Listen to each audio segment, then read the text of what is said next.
हरिः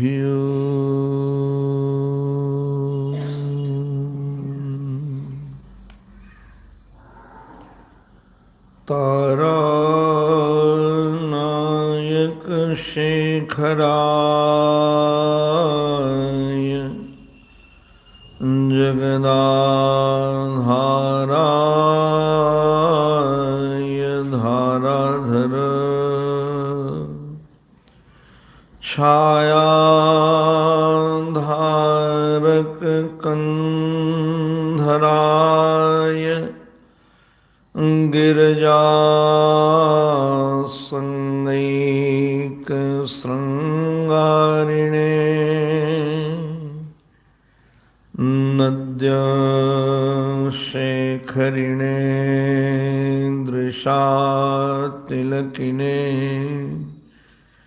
नारायणे नास्त्रिणे नागैः कंकणिने नगेन गृहणे नाथाय सेयन्नतिः वृन्दावनेश्वर मुकुन्द मनोज्ञवेश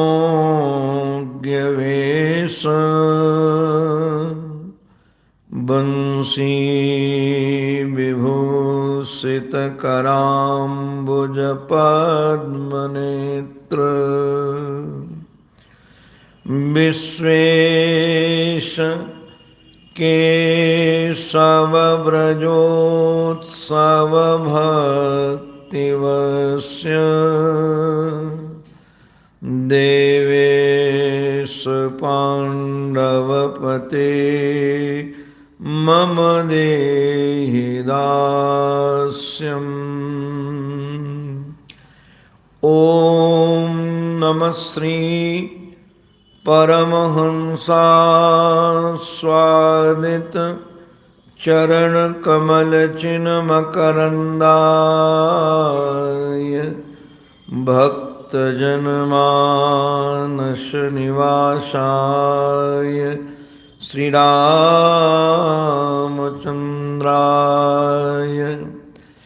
वागीशायस्य वदने लक्ष्मीर्यस्य च वक्षसि यस्यास्ते हृदये सम्मेत तं नृसिंहमहं भजे। गुरुर्ब्रह्मा गुरुर्विष्णुः गुरुर्देवो महेश्वरः गुरुः साक्षात् परब्रह्म तस्मै श्री गुरवे नमः। तस्मै श्री गुरवे नमः। श्रीमन्नारायण नारायण नारायण श्रीमन्नारायण श्रीमन्नारायण नारायण नारायण श्रीमन्नारायण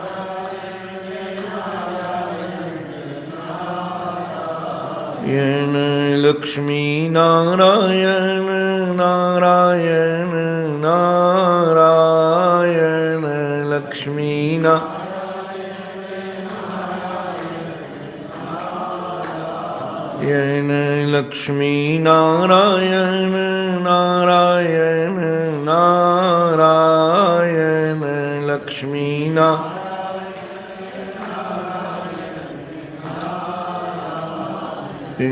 श्रीमन्नारायण नारायण नारायण श्रीमन्नारायण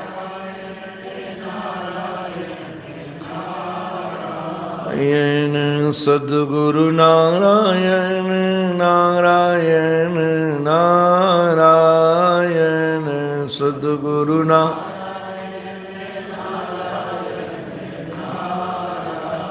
येन सद्गुरु नारायण नारायण नारायण सद्गुरु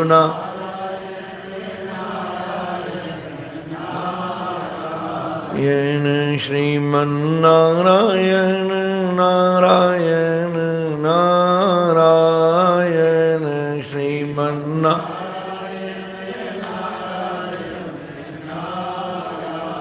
येन बोलो भक्तवत्सल भगवान की सद्गुरुदेव भगवान की श्री भाव भावेश्वर भगवान की नमः पार्वती पतये हर हर महादेव हर हर महादेव हर हर महादेव।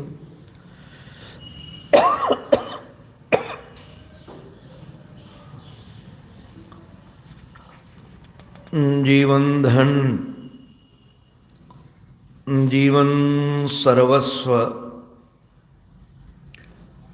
परमाराध्य श्री महाराज श्री के युगल पावन पवित्र चरणारविंदों में साष्टांग प्रणिपात। परमादरणीय पूज्य डॉक्टर स्वामी जी महाराज, परमादरणीय पूज्य स्वामी श्री सेवानंद जी महाराज, परमादरणीय पूज्य श्री ब्रह्मचारी जी महाराज, पूज्य संत चरण, पूज्य विद्वत वृंद, भूदेव वृंद, भगवान की कथा से अनुराग रखने वाले भक्त वृंद एवं मातृशक्ति, आप सबके रूप में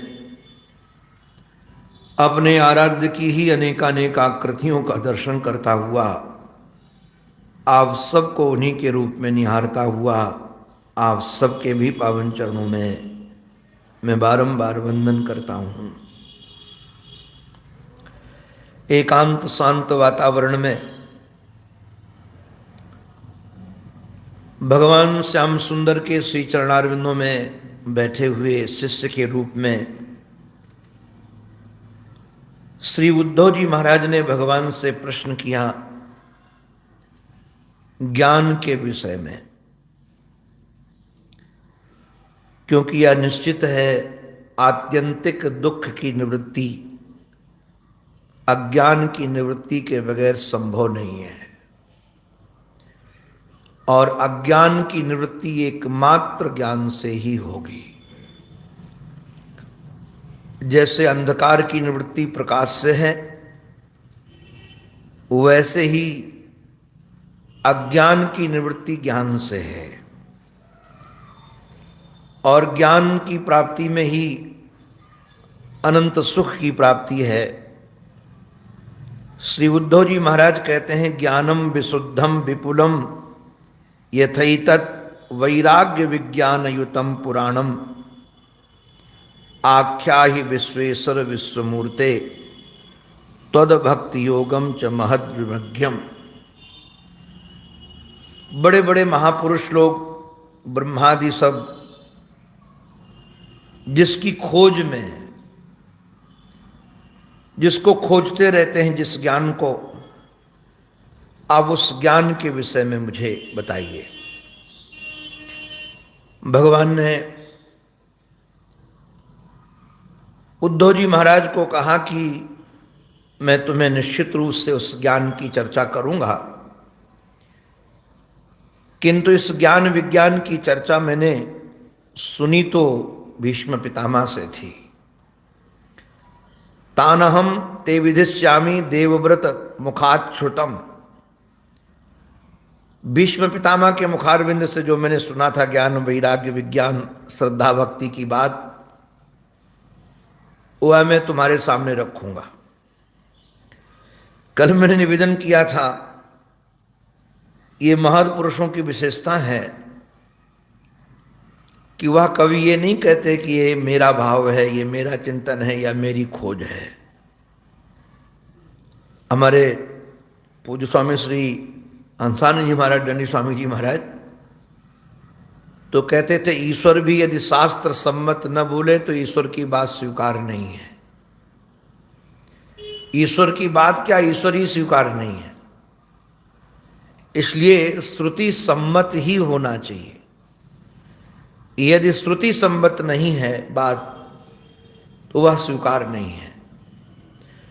और ज्ञान के विषय में तो निश्चित रूप से श्रुति से अच्छा और कौन प्रतिपादन करेगा।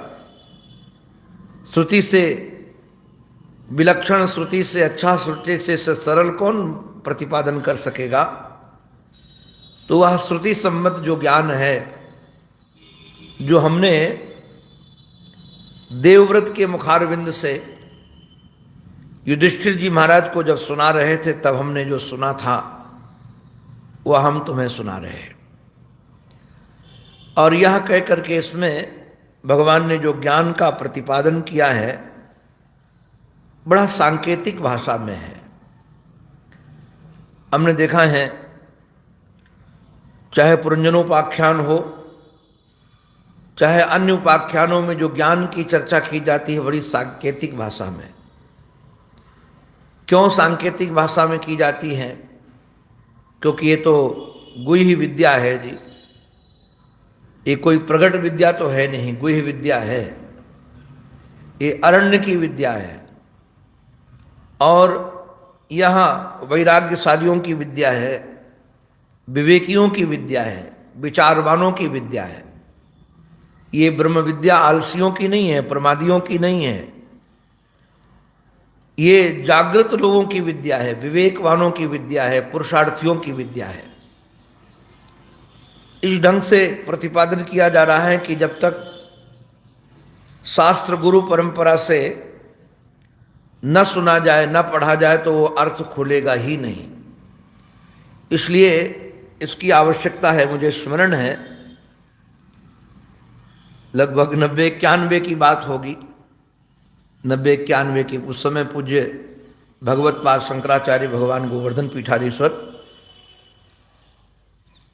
आचार्य पद पर अभिषिक्त नहीं हुए थे। यहीं से आनंद वृंदावन में ही, वेद विद्यालय में, तो यहीं पर इसी मंच पर पहले महाराज जी बोलते थे, वामदेव जी महाराज बोलते थे, शंकराचार्य भगवान बोलते थे, और बाद में आधा घंटा पूज्य दंडी स्वामी जी महाराज बोलते थे। तो एक दिन संयोग ये बना कि, और पूज्य आचार्य चरण की भाषा तो शास्त्रीय है, प्रांजल भाषा है, तो भाषा में कोई बात जो कहते हैं महाराज जी, तो जब स्वामी जी का नंबर आया लास्ट में, तो स्वामी जी ने पूज्य शंकराचार्य भगवान की ओर निहारा, छोटे गुरु भाई भी हैं, और मुस्करा करके एक बात कही कि प्रवचन की भाषा सरल होनी चाहिए, जिससे सब लोग समझ सके। बस इतनी बोले, इससे ज़्यादा कुछ बोले नहीं महाराज जी। किंतु शाम को फिर मिलने के लिए भगवत पाद शंकराचार्य भगवान उस समय पीठ पर नहीं थे। अब तो पीठ पर है, तो निश्चित रूप से पीठ की एक गरिमा है, और महाराज जी भी होते तो निश्चित रूप से शंकराचार्य भगवान के पास जाते, किंतु उसमें पीठ पर थे नहीं। तो इसलिए पूज्य महाराज जी मिलने के लिए आनंद वृंदावन में आए, और आकर के महाराज जी ने कहा कि मैं जानबूझ करके भाषा को कठिन रखता हूँ, और मैं भाषा को सरल करने वाला नहीं हूँ। और हंस करके कहने लगे, महाराज जी से कहने लगे कि हम लोग कितना नीचे उतर, लोग जिनको सुनना है वो भी तो अपना ऊपर स्तर ऊपर करें। अब ये सचमुच में वेदांत विद्या इतनी सबके लिए ग्राही थोड़ी है। अब केवल वक्ता ही भाषा को सरल करता चला जाए, सरल करता चला जाए, और श्रोता यदि अपने स्तर को उठाए नहीं तो काम बनेगा नहीं। तो आज मैं वह चिंतन कर रहा था महर्षि की बात, कि जो भगवान भी श्री उद्धव जी महाराज को जिस प्रकार से प्रतिपादन कर रहे हैं, नव नवई का 10 पंच तीन भावान भूतेषु एन वै ईक्षितार्थैक मप्येषु तज ज्ञानम मम निश्चितम। बोले मेरा निश्चित एक ज्ञान है, मैं ज्ञान के विषय में एक निश्चित तत्व पर पहुंचा हूं। भगवान कह रहे हैं किस बात पर? 9, 11, 5, 3, 9, 11, 5 और 3। अब ये 9, 11, 5 और 3 महाराज भावान भूतेषु एन वै, जो इन भूतों में समाया हुआ है निश्चित रूप से। महर्षि ने इसका अर्थ किया कि जितने होने वाले चीजें हैं वो सब के सब भूत ही हैं। जो पैदा हो भवन्ति इति भूतानि, जो दिख रहे हैं, जो हो रहे हैं, सब होने वाले में है। उसमें से 9, 11, 5 और 3। अब ये 9 क्या हैं, 11 क्या हैं, 5 क्या हैं और 3 क्या है? तत्र ज्ञानम कथयति नवेति। हमारे श्री श्रीधर स्वामी जी पाद इसको खोलते हैं, कहते हैं प्रकृति और पुरुष और महत अहंकार, प्रकृति और पुरुष और महत अहंकार। और महाराज प्रकृति पुरुष महद अहंकार पंच तन्मात्राणि। प्रकृति पुरुष महर्षि ने इसका अर्थ किया है अहंकार और समष्टि बुद्धि, प्रकृति और पुरुष, ये 4 हो गए। और 5 तन्मात्राएं, जो तन्मात्राएं शब्द स्पर्श रूप रस और गंध, ये पंच महाभूतों की 5 तन्मात्राएं हैं। आकाश की तन्मात्रा शब्द है, वायु की तन्मात्रा स्पर्श है, अग्नि की तन्मात्रा रूप है, जल की तन्मात्रा रस है और पृथ्वी की तन्मात्रा गंध है। तो ये 5 तन्मात्राएं और 9 ये 4, ये 5, 4, 9, ये 9 और 5 11। 11 में 5 ज्ञानेंद्री और 5 कर्मेंद्री। कर्मेंद्री कर्म करने का काम करते हैं, ज्ञानेंद्री ज्ञान का। हमारे आपके सब के शरीरों में ये 5 ज्ञानेंद्री 5 कर्मेंद्री हैं। अच्छा, ज्ञानेंद्री में जैसे हम लोगों के एक इंद्री में कर्मेंद्री भी बैठी है, एक इंद्री में ज्ञानेंद्री भी बैठी है। जीव में ज्ञानेंद्री भी है और कर्मेंद्री भी है। जीव में जो बोलने की जो क्रिया है वह निश्चित रूप से कर्मेंद्री है, और जो रस लेने की क्रिया है, जो रस लेते हैं जिससे, वह ज्ञानेंद्री है। कर्मेंद्री ज्ञानेंद्री दोनों। हमने तो गुरुजनों से ये भी सुना है कि जैसे सर्प है, जैसे हमारे जीव में 2 इंद्रिय हैं, वैसे सर्प के आँख में ही 2 इंद्रिय होती हैं। उसका नाम चक्षुश्रवा होता है। आँख में 2 इंद्रिय, सुनने का काम भी आँख से करता है और देखने का काम भी आँख से करता है, जैसे हमारी आपकी जीव है। तो 5 ज्ञानेंद्री 5 कर्मेंद्री और महाराज 5 एक मन, ये हो गए 11। और दूसरा है 5 महाभूत। 5 महाभूतों में आकाश है, वायु है, अग्नि है, जल है और पृथ्वी तत्व है। 3 ये महाराज ये त्रिगुणात्मक जो है, सतोगुण रजोगुण तमोगुण, ये हो गए संपूर्ण मिलाकर के 28। 9, 11, 5 और 3, ये 28 तत्व। तो इन 28 तत्वों में जो एक पुरुष है वही सब में समाया हुआ है। जो पुरुष है, प्रकृति और पुरुष है ना, वही समाया हुआ है, क्योंकि इच्छिताइक वही इनका ईक्षण करता है, वही इनको देखता है, वही इनको जानता है। वो कई बार पूज्य स्वामी जी महाराज इन चीज़ों को ऐसे खोलते थे, अभी कई बार हृदय गदगद होता। आप जब इन चीज़ों को पढ़ते हैं तब हमको लगता था कितनी सहज भाषा में, कितनी सरल भाषा में महर्षि इस बात को हमको समझाते थे। एकदम सरल भाषा में, व्यवहारिक भाषा में। कई बार वो कहते थे, देखो ये जितना दृश्य, महर्षि का एक आज वाक्य पढ़ रहे थे कि ज्ञान विज्ञान की प्राप्ति के लिए कार्य कारण का विचार करना पड़ेगा। यदि कार्य कारण का विचार नहीं करेंगे तो वहां तक बुद्धि नहीं पहुंचेगी। इसलिए कार्य कारण का विचार करना पड़ेगा। तो मैं निवेदन कर रहा था कि ये जितने हैं, चाहे पंच तन्मात्राएं हों, चाहे समष्टि बुद्धि हो, चाहे प्रकृति हो, चाहे अहंकार हो, इनको देखता कौन है, इनका प्रकाशक कौन है, इनको जानने वाला कौन है? अब ये पंच महाभूत तो हमको नहीं जानते, पंचभूतों को हम जानते हैं। ये पंच महाभूत हमारा ईक्षण नहीं करते, हमारा हमको नहीं देखते, इनको हम देखते हैं। अब ये जो ज्ञान इंद्रियां हमारी या कर्म इंद्रियां हैं, इनका प्रकाशक कौन है? आंख तो हमको नहीं जानती, हम आंख को जानते हैं। कान तो हमको नहीं जानता, मैं कान को जानता हूं। नासिका तो हमको नहीं जानती है, नासिका को हम जानते हैं। तो जो जानने में आता है, ध्यान रखिएगा, वह माया है, और जो जानता है वही पुरुष है, वही ब्रह्म है। जानने वाला, देखने वाला ब्रह्म है। तो इसमें से जो ईक्षण करने की प्रणाली है, देखने की प्रणाली है, साक्षी की प्रणाली है, वो जो है उसी का नाम ब्रह्म है। तज ज्ञानम, इसी का नाम ज्ञान है। अब भगवान पहले ज्ञान की चर्चा करते हैं, इसको ज्ञान कहते हैं। जो हमको अभी एक वाक्य में आज प्रातःकाल अध्ययन कर रहा था उपनिषद का, तो मुक्तिकोपनिषद देख रहा था सुबह सुबह उठ करके, चिताया तो कोई कभी कभी उपनिषद देखता, उसमें एक श्लोक इतना बढ़िया मिला। वह मुक्ति उपनिषद में जो वर्णन है, अधीत्य चतुरो वेदान, कोई चारों वेदों का अध्ययन कर ले, और नहीं सर्वशास्त्राण्यनेकशा, सभी शास्त्रों का अध्ययन कर दे, अनेकानेक शास्त्रों का जानकार हो जाए, किंतु ब्रह्म तत्व न जानाति। यदि वह ब्रह्म तत्व को नहीं जानता है तो दर्वी पाक रसम यथा। दर्वी पाक रसम यथा का अभिप्राय क्या है? जैसे कलछुल होता है ना, चम्मच।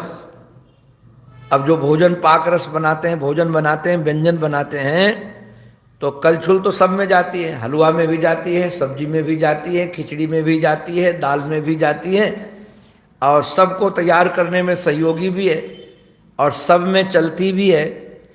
किंतु भले सबको तैयार करने में, सबको चलाने में कुशल हो, किंतु उस कलछुल को कोई स्वाद मिलता है?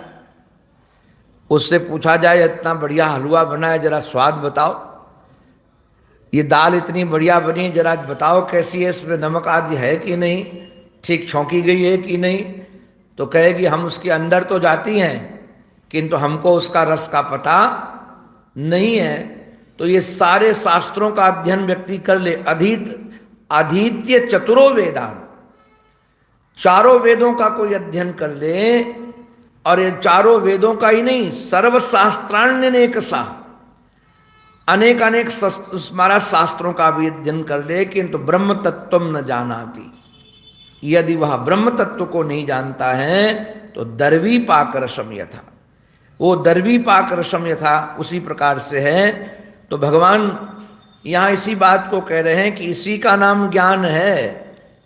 ज्ञान इसका है कि ये पता चल जाए कि दिखने में भले ही कार्य कारण दिख रहा है, किंतु इसके अंदर कारण के रूप में एक पुरुष ही है, एक ब्रह्म ही है, ब्रह्म के अतिरिक्त दूसरा कुछ नहीं है।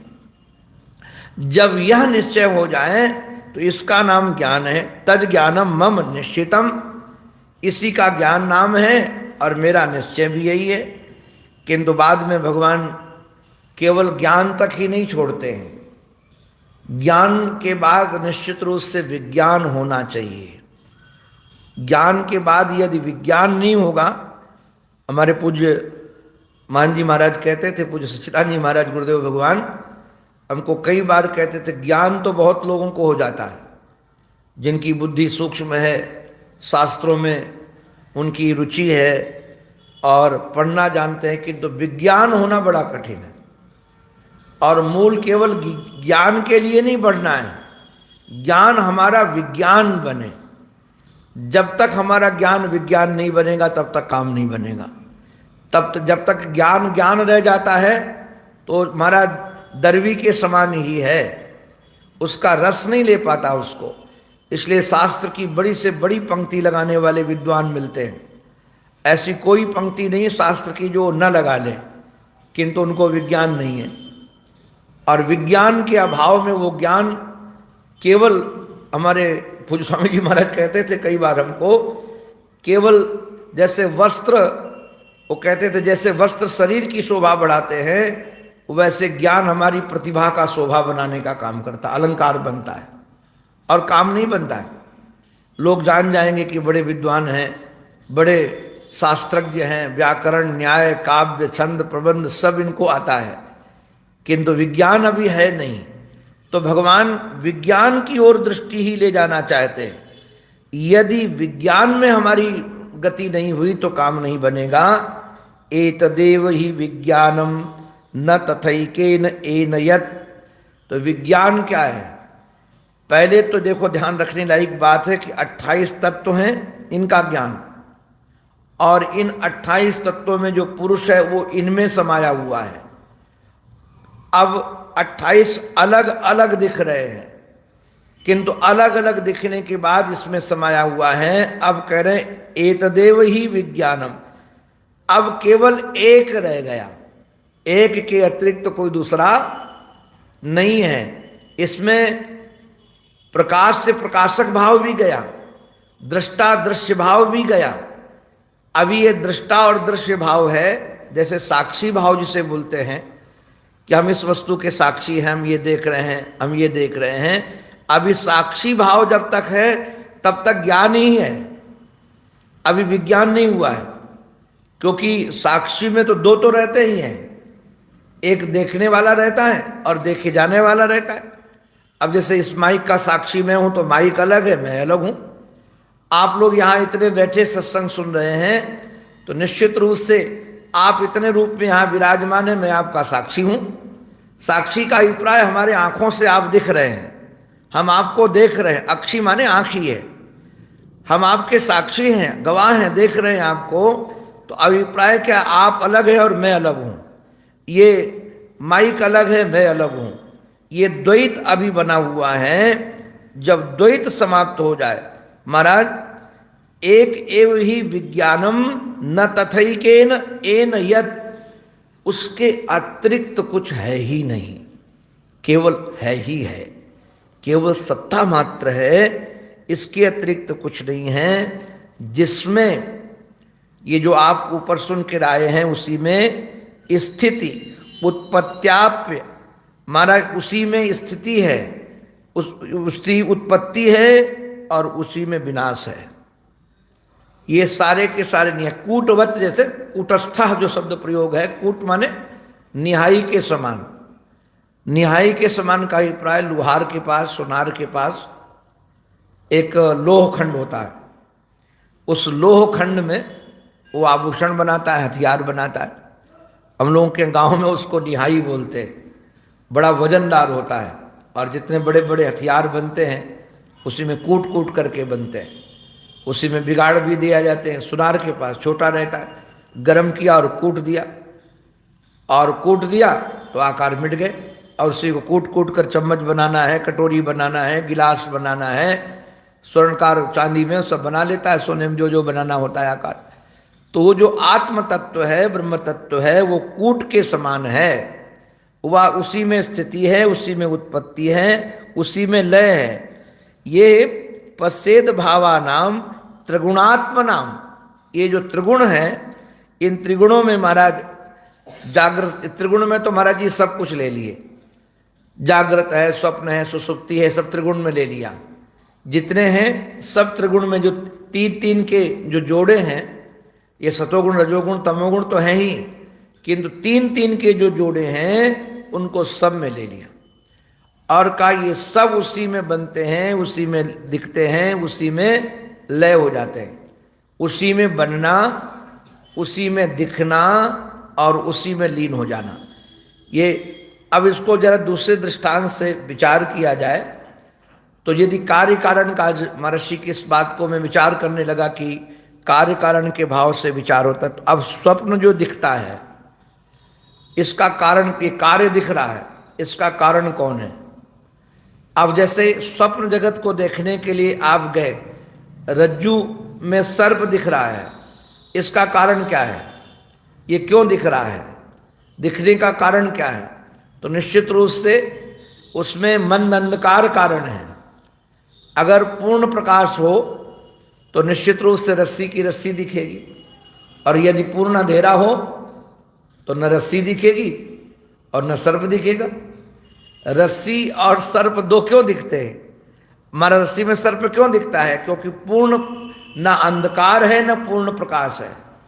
जैसे स्वप्न के दोष, महाराज निद्रा में दोष हुआ तो ये स्वप्न दिखने लगा। अब स्वप्न का रचयिता कौन है? स्वप्न का कारण कौन है? अच्छा, ये स्वप्न जब लीन हो जाता है, दिखता नहीं तो कहाँ से चला जाता है? ये कहाँ बना, कहाँ रहा और कहाँ चला गया, इस तीनों का विचार करना पड़ेगा। कहाँ से उत्पन्न हुआ और कहाँ इसकी स्थिति है। जब ये इसका लय हो जाएगा तो जाएगा कहाँ ये? तो अब जब शास्त्र का अध्ययन करेंगे, गुरुजनों से सुनेंगे, तो पता ये चलेगा कि मन में ही प्रकट हुआ ये, और मन में ही ये है, और बाद में मन में ही ये लीन हो जाएगा। ये स्वप्न का ब्रह्मा मन, और स्वप्न का विष्णु भी मन, और स्वप्न का शंकर भी, ये त्रिगुणात्मक जो है ब्रह्मा विष्णु महेश, वो महाराज वो उसी में लय होना है, उसी में बनना है, उसी में दिखना है। अतिरिक्त तो दूसरा कुछ है नहीं। क्योंकि जिस प्रकार से स्वप्न दिखता है, और इसको जो देखने वाला है, ध्यान दीजिएगा, ये स्वप्न को देखने वाला कौन है? स्वप्न को देखने वाले हम ही आप हैं। और स्वप्न को, महाराज स्वप्न बनने वाला मन है हमारा, स्वप्न को देखने वाला मन, वही स्थिति है। ऐसे ही जागृत में, ऐसे ही सुसुप्ति में, ये जो ब्रह्म तत्व मैं हूँ, इस कैसे निश्चय होता है? इसका निश्चय ही होता है कि जागृत में जो कुछ दिख रहा है वह निश्चित रूप से मेरे द्वारा ही प्रकाशित है। अगर मैं न हूं तो जागृत जगत को प्रकाशित करने वाला कोई नहीं है। मैंने शायद कभी सुनाया होगा, एक ग्रंथ है, बहुत अद्भुत ग्रंथ है, हमने उसकी चर्चा की एक बार यही कथा में अपने। तो पूज्य स्वामी जी महाराज ने, मान जी महाराज ने, सच्चिदानंद जी महाराज ने मेरे को कहा कि वो ला के हमको दो। तो फिर मैंने ला करके अठखंभा से महाराज जी को दिया। महाराज जी कहा कि हमने पहले बचपन में पढ़ा था, महाराज जी के बताने पर, बहुत दिनों के बाद पढ़ा, बहुत आनंद आया।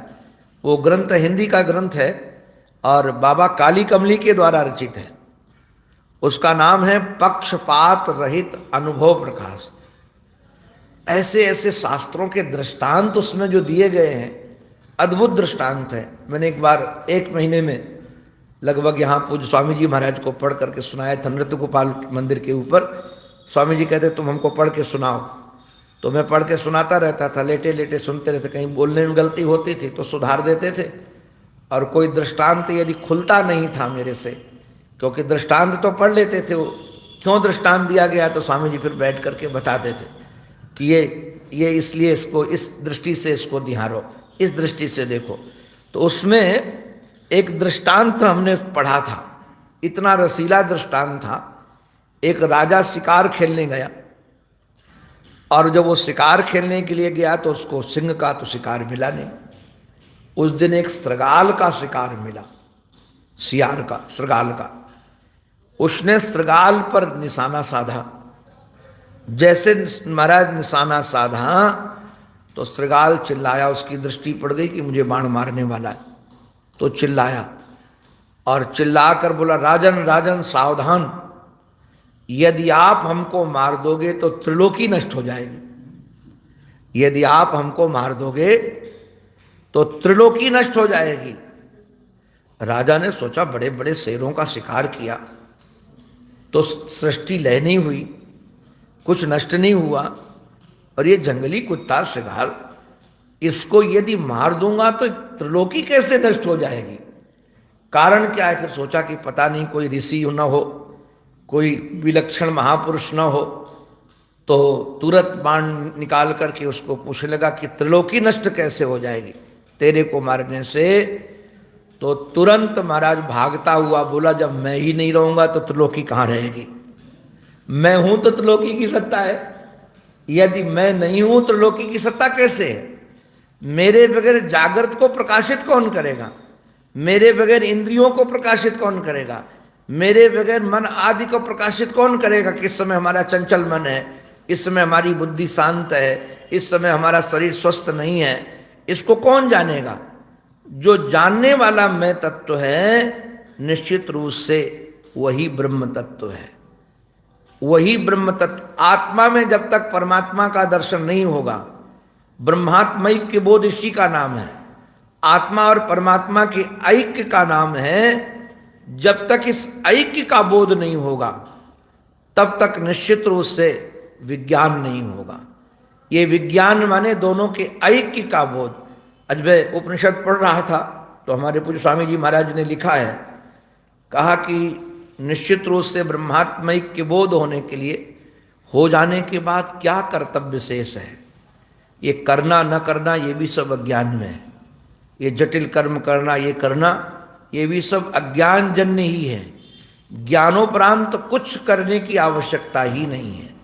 वो तो अपने आप सहज जो क्रिया हो रही होती रहती है, उससे वो प्रयास पूर्वक नहीं करता है, योजना बना करके भी नहीं करता है कि ये काम करना है, क्यों करना उसमें कुछ है ही नहीं। अब हमारे श्री भगवान कह रहे हैं, आदावन्ते च मध्ये च सृज्यात्य सृजम यद विन्यात् पुनस्तत्व प्रतिसंक्रामे यच्छित्से तदैव सत्। आद्यावन्ते च मध्ये च, जो आदि में है और अंत में है और मध्य में है। वैसे तो आदि और अंत में जो होगा वही मध्य में होगा, या प्रकृति का स्वभाव है। जो आदि और अंत में है वही मध्य में है। जैसे घड़ा बनने के पहले मिट्टी, और जब घड़ा टूट जाएगा तब मिट्टी, तो घड़े में क्या है? मिट्टी है। आभूषण बनने के पहले स्वर्ण, और यदि आभूषण नष्ट हो जाएंगे तो क्या बचेगा? स्वर्ण बचेगा। तो मध्य में आभूषणों के रूप में क्या है? आभूषणों के रूप में भी, नाम रूपों के रूप में भी स्वर्ण तत्व ही है।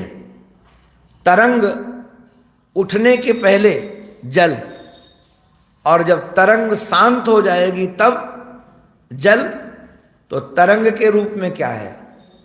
जल ही है। ऐसे कर आद्यावन्ते च मध्ये च, आदि और अंत में, मध्य में, जो महाराज जो सृष्टि बनने के आरंभ में, प्रारंभ में जब सृष्टि नहीं बनी जो तत्व है, और अंत में जो तत्व है वही मध्य में तत्व रहता है। अब ये जो प्रतीयमान जगत है बीच में, कार्य के लिए प्रतीयमान जो है वह केवल उसमें अनुगत है तत्व, उसके बगैर उसकी सत्ता नहीं है। और जब महाराज इनका आदि अंत बाधित कर दिया जाए तो साक्षी के रूप में वही शेष रह जाता है। और जो यद शिष्येत तदेव सत, जो शेष रह जाता है उसी का नाम सत है। त्रिकालाबाधित्वम सत्यत्वम, जो त्रिकाल में अबाधित है, अर्थात जो जागृत में भी है, स्वप्न में भी है और सुसुप्ति में भी है। हमारे पूज्य स्वामी हंसानी महाराज कई बार हमको कहते थे कि जागृत का प्रकाशक कौन है? इस समय जागृत है, कौन है वो? तो मैं कहता था मैं ही देखता हूँ। आज हमको ऐसा ऐसा स्वप्न आया, ये किसने देखा? हमने कहा मैंने ही देखा। तो कहा कि गहरी नींद आई, आज ऐसी नींद आई कि कहाँ पड़े रहे कुछ पता ही नहीं चला। इसको किसने जाना? तो हमें कहता था मैंने जाना। तो बोले ये तेरे अंदर जो मैं बोल रहा है यही ब्रह्म है, और यही तुम हो, हमको कहते थे। आपको कई बार गुरुजनों का स्मरण करके हृदय भर आता है। ऐसी विद्या, सहज विद्या। अब हम शास्त्र में पढ़ते हैं तो पता चलता है कितनी दुरूह विद्या है ये, और कितने जन्म जन्म के, आज उपनिषद का एक श्लोक और भी पढ़ रहा था, कितने जन्म जन्म के पुण्य के बाद ये ऐसी जिज्ञासा होती मुक्ति पाने की, इसको जानने की जिज्ञासा भी। ये जानने की जिज्ञासा ही कोई सहज नहीं है। मनुष्यत्वम मुमुक्षत्वम महापुरुष, ये मुमुक्षत्वम। हम एक दिन विचार कहते 135 करोड़ 140 करोड़ जनसंख्या भारत की, पूरे संसार की तो छोड़ दो, उसमें कितने करोड़ लोगों का मानस ऐसा है कि हमको मुक्ति चाहिए। कितने करोड़ लोगों का है, करोड़ों में भी नहीं आएंगे। हमको तो कई बार आश्चर्य लगता है। एक सज्जन को स्वामी जी मैंने भागवत सुनाई, 7 दिन तक पूरा पुरुषार्थ किया, दोनों टाइम कथा सुनाई, और दोनों टाइम कथा सुनाने के बाद गांव में रहे थे, कोई सुविधाएं नहीं थी, नदी में स्नान करने जाते थे, और ठंड गर्मी इतनी थी, छत में सोते थे, लाइट भी नहीं रहती थी।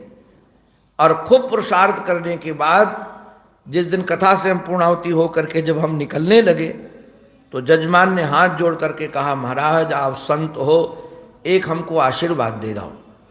हमने कहा क्या आशीर्वाद दे? बोले मरने के बाद मैं सेठ की किसी कुत्ता बनूं, मरने के बाद किसी सेठ का कुत्ता बनूं।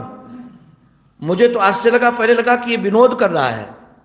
ये हमारे रवि जी थे, सब ब्राह्मण थे, हमको लगा कि ये विनोद कर रहा है और इसके चित्त में ऐसा नहीं होगा, किंतु उसकी सच्चाई थी वो। तो हमने पूछा क्यों कुत्ता बनना चाहते हो? बोले सेठ के कुत्ते जब सेठ की बड़ी बड़ी गाड़ियों में पीछे बैठकर कांच से ऐसे से झांकते हैं, तो हमको लगता है देखो इनको कुछ पुरुषार्थ नहीं करना पड़ता है और बढ़िया गाड़ी में घूमते रहते। हमने कहा इसको कौन से दैव ने ठगा है इसको।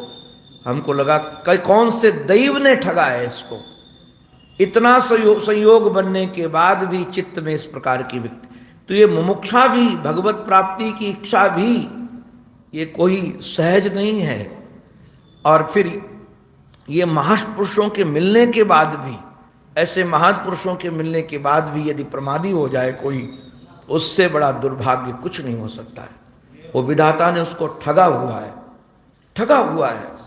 तो इस तत्व को जानने के लिए ही, और जो इस तत्व को जानने के लिए ही सारे शास्त्र हैं, सारे शास्त्र, सारी साधना, सब कुछ इसीलिए है इस तत्व की तक हम पहुँचे। हमारे भगवान इसके बाद इन 2 श्लोकों की, 3 श्लोकों की चर्चा के बाद, इसमें बहुत कम श्लोक दिए भगवान ने, 3 श्लोकों के बाद फिर वैराग्य की चर्चा करते हैं कि वैराग्य की आवश्यकता क्यों है। वैराग्य वैराग्य वैराग्य, सब संत लोग कहते हैं वैराग्य करो वैराग्य करो वैराग्य करो। तो वैराग्य की आवश्यकता क्यों है, वैराग्य करना क्यों है, इससे उपरति क्यों करनी है, इससे राग क्यों नहीं रख करना है इस जगत से, उसके विषय में हमारे ठाकुर जो प्रतिपादन करते हैं वह हम क्रमशः वर्णन करेंगे। अंत में अपने आराध्य के पावन चरणों में हमारी यही प्रार्थना, हमारी मति, हमारी रति, हमारी गति एकमात्र आराध्य के चरणों में बनी रहे। इसी प्रार्थना के साथ ये उनकी वाणी उन्हीं के पावन पवित्र चरणारविंदों में समर्पित। बोलो भक्तवत्सल भगवान की, सद्गुरुदेव भगवान की, श्री वृंदावन बिहारी लाल की जय। जय श्री राधे, जय जय श्री राधे, जय जय श्री राम।